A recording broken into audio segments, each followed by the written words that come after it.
Assalamualaikum warahmatullahi wabarakatuh. Halo teman-teman, kali ini gue akan menceritakan film yang berjudul Kingdom of Heaven. Film yang ditulis oleh William Monahan dan disutradarai oleh Ridley Scott ini resmi keluar pada tanggal 6 Mei 2005.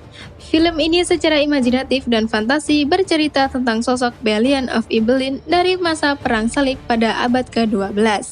Balian diceritakan sebagai seorang pandai besi dari desa di Prancis yang pergi ke kota Yerusalem untuk mencari pengampunan Tuhan, yang kemudian ikut berperan dalam perang melawan seorang pemimpin besar Islam, Saladin, dan pasukannya yang hendak merebut kota itu dari pihak Kristiani.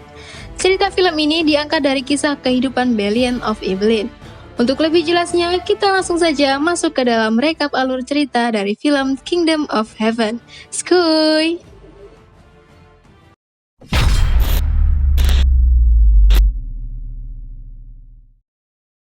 Cerita dimulai dengan memperlihatkan 3 orang yang sedang ingin menggali untuk menguburkan seorang wanita yang telah meninggal akibat keguguran. Salah satu di antara mereka ada seorang pendeta. Pendeta ini adalah saudara dari suami wanita tersebut. Saat mereka sedang menggali, tiba beberapa prajurit salib yang datang dari kastil. Suami dari wanita yang telah dikubur tadi sangat berduka dan tampak tak bersemangat. Ia seorang insinyur dan tentara Zeni bernama Balian yang diperankan oleh Orlando Bloom, yang hidup sebagai seorang pandai besi di sebuah desa di Prancis. Pria ini dihantui oleh tindakan dosa bunuh diri istrinya akibat keguguran. Singkat cerita, sekelompok kecil pasukan perang salib datang ke rumahnya, meminta dibuatkan sepatu untuk kuda-kuda mereka, juga makanan dan tempat berteduh. Balian pun memenuhi permintaan mereka. Kemudian, Balian mengetahui kalau pemimpin pasukan salib ini, Godfrey of Ibelin, yang diperankan oleh Nissen, adalah ayahnya sendiri.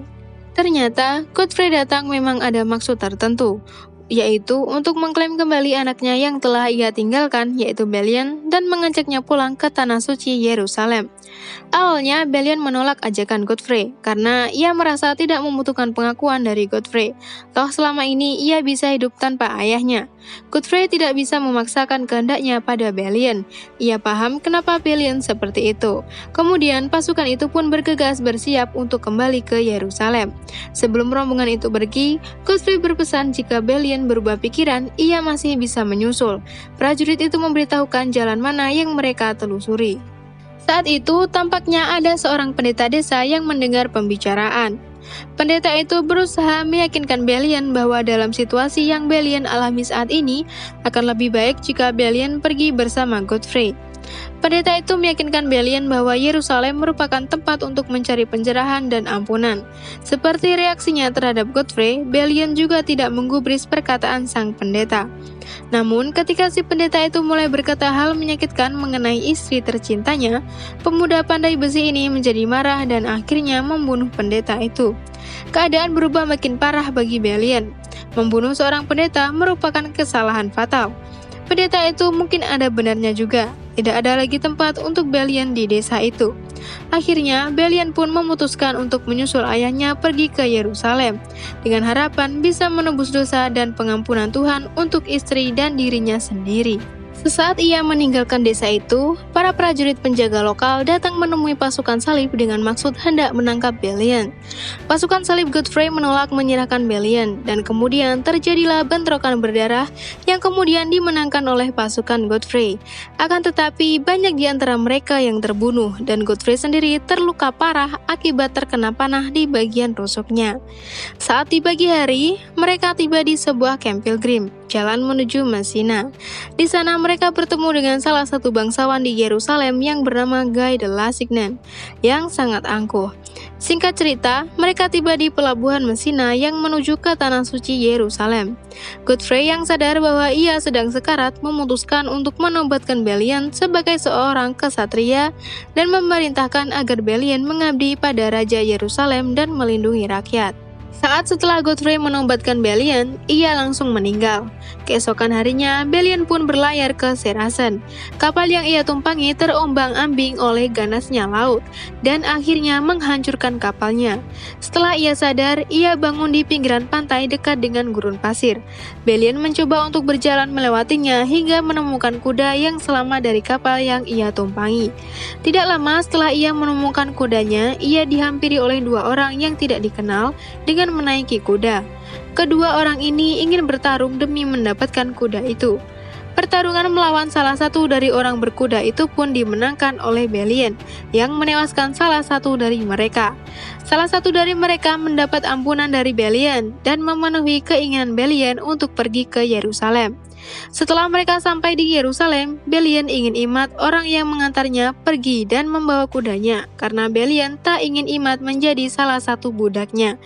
Belian tahu betul rasanya menjadi budak dan direndahkan. Imad pun terkesan dengan perkataan Belian dan berkata bahwa pria yang ia bunuh adalah prajurit besar di kalangan Muslim, dan kebaikannya akan diketahui musuhnya bahkan sebelum ia bertemu dengan mereka.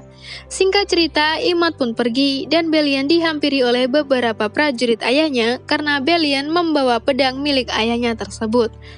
Belian kemudian diajaknya ke tempat di mana ayahnya beristirahat bersama prajuritnya itu. Belian sangat dihormati dan diperlakukan baik oleh orang-orang di sana. Belian kemudian bertemu dengan Tiberias yang mengaku teman baik dengan ayahnya dan mengajaknya makan bersama para kesatria yang lainnya. Di sana ia bertemu dengan Guy dan istrinya Sibila yang ingin join bersama mereka. Tampak Guy mengenal Belian dan enggan makan di meja yang sama dengannya. Emang nyolot banget sih Guy ini. Sesaat kemudian, Tiberias dia mendapat perintah bahwa raja ingin bertemu dengan Belian. Belian yang diantar oleh saudara raja yaitu Sibila berbincang-bincang saat mereka berjalan ke tempat sang raja. Tampak Sibila dan Belian bertatap mata, dan sepertinya tumbuh benih-benih asmara di antara mereka. Singkat cerita, Belian pun bertemu dengan Raja Balwin dan berbincang-bincang serta mengatur strategi di istana. Setelah ia bertemu dengan raja, tak sengaja Belian bertemu dengan putra Sibila di lorong istana. Tak lama kemudian ia pergi ke Ibelin, rumah ayahnya.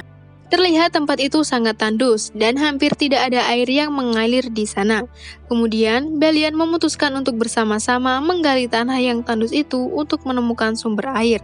Tak membutuhkan waktu yang lama, sumber air pun ditemukan di tempat yang tandus itu. Setelah tempat tandus itu dialiri air, datang Sibila dan para pengawalnya menemui Belian yang sedang membantu warga. Sibila yang mengaku ia dalam perjalanan menuju Kena meminta izin untuk beristirahat di Ibelin dan Belian mengizinkannya. Setelah itu Belian datang menemui Sibila. Di sini mereka tampak tertarik satu sama lainnya. Hari-hari pun berlalu, ladang yang tandus itu pun menjadi hijau. Sibila melihat Belian sangat memperhatikan warganya. Saat malam hari, Sibila datang ke tempat Belian dan benar adanya mereka saling tertarik dan mantap-mantap di sana. Scene berikutnya memperlihatkan rombongan Guy dan Reynald sedang bersiap melawan rombongan Muslim yang sedang berjalan menaiki kuda di gurun. Kemudian Guy dan Reynald de Chatillon dengan sadis membantai iring-iringan karavan Muslim yang sedang melintas di suatu area di gurun. Setelah kejadian itu, para kesatria serta Raja Balwin berkumpul untuk mendiskusikan tentang apa yang telah dilakukan Guy dan Reynald. Para kesatria yang dipimpin oleh Tiberias tak menginginkan perang melawan pasukan Saladin. Tetapi di samping itu, para pasukan yang dipimpin oleh Guy malah menginginkan perang terjadi. Guy sengaja memicu peperangan agar ia lebih cepat menguasai Yerusalem dan sifat angkuhnya yang ingin mengalahkan Saladin. Akhirnya Raja Balwin memutuskan untuk bersiap berperang melawan Saladin di Kerak. Raja memerintahkan agar Tiberias mengirim pesan kepada Belian agar melindungi orang-orang di sekitar Kerak. Akhirnya Belian dan pasukannya mencoba menghadang pasukan terdepan Saladin, dan perang akhirnya terjadi. Perang pun dimenangkan oleh pasukan terdepan Saladin yang ternyata dipimpin oleh Imad. Belian terkejut setelah ia mengetahuinya. Imad membalas apa yang telah dilakukan Belian sebelumnya, yaitu membiarkan Belian hidup. Tak lama kemudian, pasukan Raja Balwin dan Saladin telah tiba di Kerak. Akhirnya, Raja Balwin IV tiba bersama pasukannya dan berhasil memujuk Saladin untuk menangguhkan penyerangan, mencegah pertumpahan darah yang sia-sia dan berjanji akan menghukum Reynald.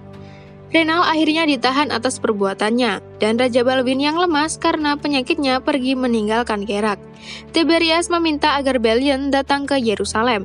Setelah Raja dirawat dan mereka bertiga bertemu, Raja ingin Balian memimpin Yerusalem dan menikahi Sibila setelah ia bercerai dengan Guy. Balian tak menyetujuinya karena ia tak mau menjadi penyebab antara Guy dan Sibila. Dan alasan kenapa ia tak menyetujui untuk menjadi penerus Balwin karena ia ingin Yerusalem menjadi kerajaan yang murni tanpa ada pilih kasih di antara mereka. Setelah itu, Guy menemukan Renal yang telah dipenjara. Ia kemudian dihasut oleh Renal untuk membunuh Balian karena ia akan menjadi masalah di Yerusalem saat nanti Guy telah dinobatkan sebagai raja selanjutnya. Raja Balwin akhirnya meninggal dan pemerintahannya diturunkan ke Sibila, di mana Sibila lalu menunjuk suaminya, Guy, sebagai raja baru Yerusalem dikarenakan anaknya, yaitu penerus asli dari Raja Balwin telah meninggal mengidap penyakit yang sama seperti raja sebelumnya. Guy dengan bantuan Renal menyulut peperangan dengan Saladin dengan membunuh adik perempuan Saladin, juga beberapa warga muslim dan utusan Saladin. Bersama pasukan kesatria Templar, Guy keluar dari kota Yerusalem ke gurun pasir untuk menyerang Saladin, tanpa memikirkan pentingnya faktor persediaan makan dan minuman. Akibatnya, pasukan muslim dengan mudah bisa mengalahkan pasukan salib Templar yang telah lemah dan kelelahan itu, di mana pertempuran itu dikenal sebagai pertempuran Hittin. Walau pertempuran itu tidak disebutkan atau diperlihatkan dalam film, yang bisa kita lihat adalah hasilnya. Raja Guy dan Renal ditangkap dan kemudian dihukum penggal oleh Saladin, yang kemudian bergerak bersama pasukannya ke Yerusalem, di mana cuma ada Balian sebagai pelindungnya. Peperangan berlalu 3 hari dengan cepatnya. Balian menunjukkan kehebatan taktiknya dengan menjatuhkan menara-menara penyerang Saladin. Akan tetapi, salah satu bagian dinding Yerusalem berhasil dirubuhkan. Tetapi pasukan Balian dengan gigih bisa menahan kekuatan Saladin. Keesokan harinya, Saladin mengajak Balian berunding dan akhirnya Balian pun setuju menyerahkan Yerusalem kepada Saladin. Setelah Saladin mengajukan syarat jaminan keselamatan para umat Kristen untuk mengungsi ke negeri umat Kristen. Sebelum Balian dan rakyat Yerusalem pergi, Guy datang dan mengajak Balian bertarung 1 lawan 1 untuk menyelesaikan masalah di antara mereka.